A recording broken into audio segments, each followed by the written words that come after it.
Saint ইউফেজিস girls high school and কলেজের online ক্লাসে সবাইকে স্বাগত। আজকে আমরা নবম ও দশম শ্রেণীর গণিত ক্লাসটি করাবো। আমি তোমাদের সঙ্গে আছি মোহাম্মদ সাইফুল ইসলাম। আজকে আমরা নবম ও দশম শ্রেণীর গণিত ক্লাসে যে বিষয়টা নিয়ে আলোচনা করব সেটা হচ্ছে অধ্যায় 9.1 লেকচার 1। আজকের আলোচ্য বিষয় ত্রিকোণমিতির অভেদগুলো বর্ণনা করব, ত্রিকোণমিতির সূত্রগুলি আলোচনা করব এবং আমাদের 9.1 যে প্রশ্ন আছে 1, 2, 3 এই সমস্যা সমাধান করিয়ে দেব।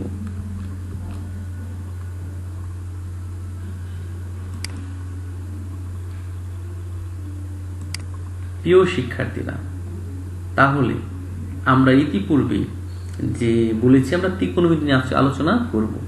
প্রিয় নবম শ্রেণীর শিক্ষার্থীরা, বিশেষ করে তোমরা যে অষ্টম শ্রেণী পর্যন্ত যে পড়াশোনা করেছো এই চ্যাপ্টারটা নিয়ে তোমরা এরকম অঙ্ক আগে কখনো করো না, এটা নবম শ্রেণীতে প্রথম। তাই আমাদের কিছু চিহ্ন এবং কিছু শব্দ আমাদের নতুন এবং আমাদের জানতে হবে এবং এই সূত্রগুলো আমাদের সম্পূর্ণ নতুন। এই সূত্রগুলি যদি আমরা ভালো মতো নিজের আয়ত্ত আনতে পারি তাহলে কিন্তু আমাদের নিয়মগুলি করতে আমাদের খুব সহজ লাগবে। আর যদি এইগুলি যদি আয়ত্ত না আনতে পারি তাহলে আমাদের কিন্তু সমস্যা হবে। তাই আমরা ক্লাসটা কি করবো ভালো মতো এখন দেখব। তাহলে প্রথমে আমি যেটা আলোচনা করব সেটা হচ্ছে গ্রিক বর্ণমালার 6টি বহুল ব্যবহৃত বর্ণ। যে গ্রিক যে বর্ণমালা আছে সেখানে যে আলোচনা করা হয়েছে, আমরা যে চিহ্নটা দেখতে পাচ্ছি এটার নাম হচ্ছে থিটা। প্রিয় শিক্ষার্থীরা, আমাদের কিন্তু প্রায় অঙ্কে ব্যবহার হবে, যে অঙ্কের পাশে থাকবে যে চিহ্নটা আমরা পাশে দেখি নাম হচ্ছে কি থিটা। আমরা চিহ্ন প্রকাশ করছি ইংলিশ এবং বাংলায় লিখেছি থিটা, উচ্চারণটা হয় মূলত কি থিটা। প্রিয় শিক্ষার্থীরা, আমরা কি বুঝতে পেরেছি আমরা যে কি করেছি শব্দটা কি থিটা। আমরা কালার করে দিলাম, শব্দটা হচ্ছে কি থিটা। এরপরে যে শব্দটা আছে আমরা দেখতে পাচ্ছি এটা হচ্ছে কি আলফা। এটা হচ্ছে কি আলফা, নাম হচ্ছে কি আলফা। এর পরবর্তী যে শব্দটা আমরা দেখতে পাচ্ছি এটার নাম হচ্ছে বিটা। এটার নাম হচ্ছে প্রিয় শিক্ষার্থীরা কি বিটা। এর পরে যে শব্দটা আমরা দেখতে পাচ্ছি প্রিয় শিক্ষার্থীরা একটু লক্ষ্য করি আমরা, এটার নাম হচ্ছে কি গামা। এটার নাম হচ্ছে কি গামা। এর পরে যে শব্দটা আমরা দেখতে পাচ্ছি এটার নাম হচ্ছে ওমেগা। এর পরে যে শব্দটা আমরা দেখতে পাচ্ছি একটু লক্ষ্য করি আমরা, এটার নাম হচ্ছে ফাই, যাকে PHI, এটার নাম হচ্ছে কি ফাই। তাহলে প্রিয় শিক্ষার্থীরা, তাহলে আমরা এই শব্দগুলি সম্পর্কে স্পষ্ট কি ধারণা পেলাম। প্রথমটার নাম হচ্ছে কি থিটা, তারপরে আলফা, বিটা, গামা, ওমেগা এবং কি ফাই। এই যে বর্ণমালাগুলিটা আমাদের মাঝে মাঝে পাশে ব্যবহার হবে এবং দেখবো আমরা চিহ্নগুলি দেখলে এর নামগুলি আমরা কি করতে পারবো বলতে পারবো। এরপরে যেটা আসবো আমরা যেটা আসি সেটা হচ্ছে sine theta, cos theta, tan theta, cot theta, sec theta, cosec theta. এই 6টি নাম অবশ্যই আমাদের মনে রাখতে হবে। আমি আবার বলতেছি, sine theta, cos theta, tan theta, cot theta, sec theta এবং এরপরে আছে কি কোসেক থিটা। এই 6টি যে শব্দ আছে 6টি শব্দের উপর দাঁড়িয়ে কিন্তু আমাদের এই চ্যাপ্টার অঙ্কগুলি আছে। তাহলে নাম কয়টা আমাদের স্পষ্ট মনে রাখতে হবে। এখন মনে রাখতে হবে সাইন থিটার মানটার পরিবর্তে কি হতে পারে। সাইন থিটা সমান 1/কোসেক থিটা। প্রিয় শিক্ষার্থী, মনে রাখতে হবে সাইন থিটা মানে কি 1/কোসেক থিটা, কস থিটা মানে হচ্ছে 1/সেক থিটা, ট্যান থিটা মানে হচ্ছে 1/সেক কট থিটা। আবার এই টেনের পরিবর্তে আরেকটা সূত্র বসে sine theta by cos theta. তাহলে সবসময় আমরা মনে রাখবো টেন থিটার পরিবর্তে বেশিরভাগ প্রয়োগ হচ্ছে sine theta by cos theta. আবার যদি বসে লেখা থাকে 1/cot থিটা, তার পরিবর্তে ব্যবহার করা হয় টেন থিটা। কট থিটা মানে 1/tan theta, cos theta by কি থিটা, সাইন থিটা। আর সেক থিটা মানে 1/cos থিটা, কসেক থিটা মানে হচ্ছে 1/sin থিটা। তাহলে এটা মনে রাখার একটা কৌশল বলে দিই যে কার সাথে কার সম্পর্ক। যদি আমরা অনুসরণ করি যে এই যেখানে সাইন থিটা আছে, সাইন থিটাটা আমরা বোল্ড করে দিলাম।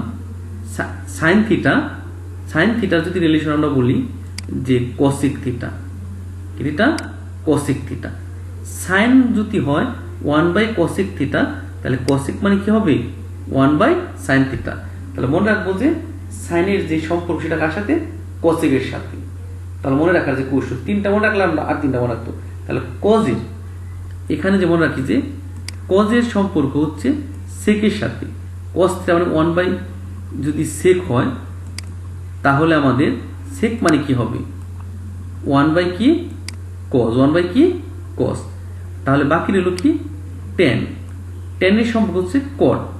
টেন মানে 1/cot হলে কট মানে কি হবে 1/10। এটা কিন্তু একটা সহজ মাধ্যম আমরা যদি মনে রাখতে পারি। তাহলে শিক্ষার্থী নিশ্চয়ই তোমরা এই 6টার নাম এবং 6টার নামের যে পরিবর্তে যার সাথে যা হয় সাইন থিটা মানে 1/cosec থিটা স্পষ্ট বুঝতে পেরেছো। এরপরে হচ্ছে আমাদের আরো 3টা সূত্র আছে, আমাদের মনে রাখতে হবে। এক নাম্বার সূত্র sine square theta plus cos square theta সমান 1। Sine square theta plus cos square theta মানে 1। এটা দ্বারাই বোঝানো হয়েছে যেখানে কজ স্কোয়ারটা যদি আমাদের ডান দিকে চলে আসে, তাহলে sine square equal 1 minus cos square theta. তাহলে কজ স্কোয়ার ইকুয়াল আমরা বলতে পারি যে কি 1 মাইনাস সাইন স্কোয়ার থিটা। স্পষ্ট। প্রথমত মনে রাখতে হবে sine square theta plus cos square থিটার সমান কি 1। এই দুইটা আমরা অটোমেটিকলি পারবো। তাহলে প্রিয় শিক্ষার্থী খাতায় এগুলো লিখে রাখবি। এরপর 2 নাম্বার সূত্রটা আমরা দেখি sec square theta minus tan square theta সমান কি 1। সেক স্কোয়ার থিটা হচ্ছে 1 প্লাস টেন স্কোয়ার থিটা, আর টেন স্কোয়ার থিটার মান হচ্ছে সেক স্কোয়ার মাইনাস কি 1। 3 নাম্বার সূত্র হচ্ছে কসিক square theta minus cot square theta সমান সমান 1, আর কসিক স্কোয়ার থিটা সমান সমান 1 প্লাস কট স্কোয়ার থিটা, এবং কট স্কোয়ার থিটার মান হচ্ছে কসিক স্কোয়ার থিটা মাইনাস 1। তার মূলত আমাদের এখানে 3টা সূত্র, 1 নাম্বার সূত্র, 2 নাম্বার এবং কি 3 নাম্বার। এই 3টা সূত্র কিন্তু অবশ্যই প্রিয় শিক্ষার্থীরা কি রাখতে হবে, মনে রাখতে হবে। এরপর শিক্ষার্থীরা আমরা যে জিনিসটা এখন স্পষ্ট একটা দিব, ধারণা দিব, সেটা হচ্ছে আমাদের যে একটা সমকোণী ত্রিভুজ, এই সমকোণী ত্রিভুজের উপরে সাইন কস টেন এর মানটা কিভাবে বের করি। এই যে আমরা এখন যে স্ক্রিনে দেখতে পাচ্ছি, এটা একটা কি ত্রিভুজ, সমকোণী ত্রিভুজ। সমকোণী ত্রিভুজের হচ্ছে এই পাশে যে মানটা থাকে এটার নাম হচ্ছে আমরা বলি অতিভুজ, এবং নিচে যেটা থাকে সেটা হচ্ছে কি ভূমি, আর এটাকে সন্নিহিত বাহুর বিপরীত কোণ বা আমরা লম্ব বলে থাকি। তাহলে আমরা সহজ ভাষায় বলি হচ্ছে পিথাগোরাস যেভাবে যে দিয়েছে যে আমাদের এটা অতিভুজ, এটা হচ্ছে লম্ব, এটা হচ্ছে কি ভূমি। এই মানের উপরে যে ডিপেন্ড করে কিন্তু আমাদের যে কোনো সমস্যাকে সমাধান করতে পারি আমরা। তাহলে এই সমকোণী ত্রিভুজের এটা লম্ব, ভূমি এবং অতিভুজ। তাহলে এই সাইন কস মান বের করার জন্য যেটা মনে রাখতে হবে আমাদের লা ভা লব। এখানে ল বলতে আমরা বোঝানো হয়েছে লম্ব, আ মানে হচ্ছে অতিভুজ এবং ব মানে কি ভূমি। এর উপরে দাঁড়িয়ে আছে আমাদের সম্পূর্ণ সূত্রটি। তাহলে কি শব্দটা মনে রাখতে হবে, লা ভা লব। তাহলে প্রিয় শিক্ষার্থীরা আমরা এখন দেখি লা ভা লবের কাজটা কি, একটু মনে রাখি। লা ভা লব আমাদের এখানে আছে সাইন থিটা, লা ল মানে কি, এখানে আমরা দেখো রেড কালার 3 রকম কালার ব্যবহার করা হয়েছে। লতে হচ্ছে কি লম্ব, আর আতে হচ্ছে কি অতিভুজ। তাহলে সাইন থিটা মানে কি লম্ব বাই অতিভুজ, লয়কার লা। প্রিয় শিক্ষার্থীরা সাইন থিটা মানে মনে রাখবো কি লয়কার লা। তাহলে সাইন থিটা মানে হচ্ছে কি লম্ব বাই কি বুঝ অতিভুজ, যে বোল্ড করে লম্ব বাই কি বুঝ অতিভুজ। বুঝ। তারপর আসে কস থিটা। কস থিটা আমরা কালার করেছি বয়কার বা। বয়কার ভা মানে কি? ভূমি বাই কি? অতি বুঝ। ভূমি বাই কি? অতি বুঝ। কস থিটা মানে হচ্ছে ভূমি বাই অতি বুঝ। আর টেন থিটা মানে কি? ল ব মানে হচ্ছে কি? লম্ব বাই ভূমি। লম্ব বাই কি? ভূমি। প্রিয় শিক্ষার্থীরা, এই তিনটা মানে আমি আবার বোঝার চেষ্টা করি। সাইন থিটা মানে লম্ব বাই অতিভুজ। আর কস থিটা মানে কি? ভূমি বাই অতিভুজ বয়কার বা। আর টেন থিটা মানে লম্ব বাই কি? ভূমি।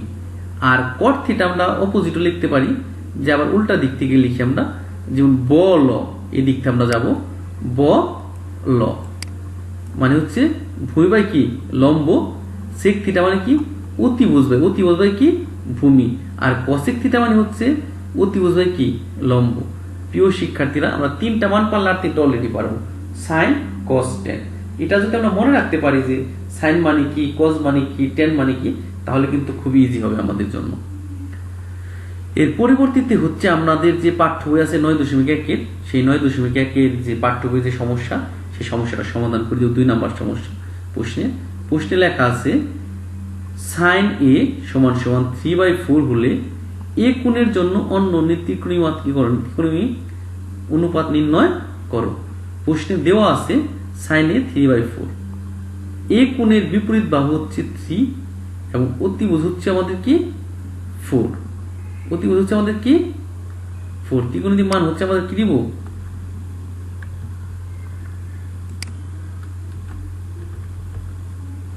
বাহু 3 এবং অতিভুজের মান 4 প্রশ্নে কি আছে? উল্লেখ আছে। তাহলে আমাদের প্রশ্নে প্রিয় শিক্ষার্থীরা এখানে নিতে পারেন ভূমির মানটি দেওয়া নেই।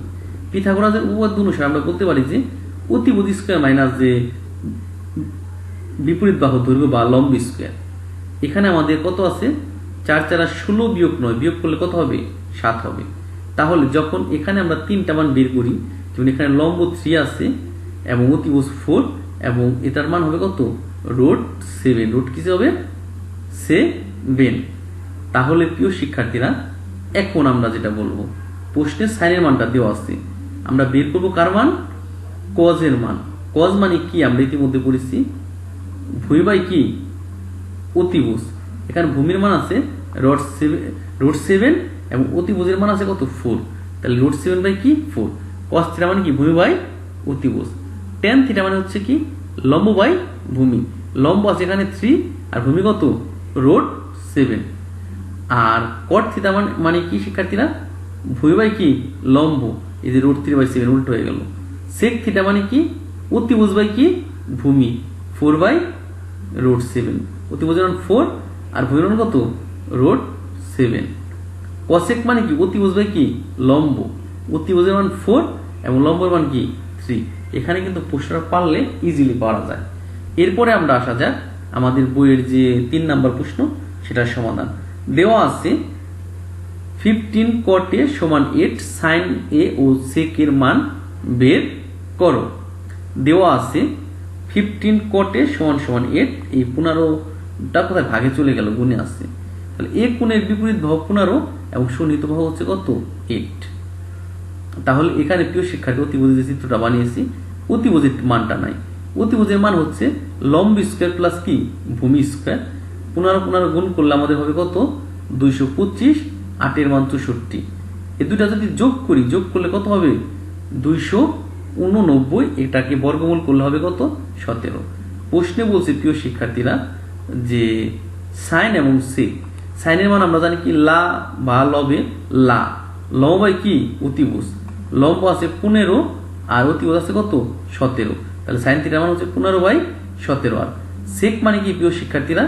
সেক মানে হচ্ছে অতিভুজ বাই কি? ভূমি। অতিভুজ 17 আর ভূমির মান কত? 8। আমরা যদি লা বা লবের মাধ্যমে সূত্রটা প্রয়োগ জানি, যে কোনো মান বের করা কি সম্ভব।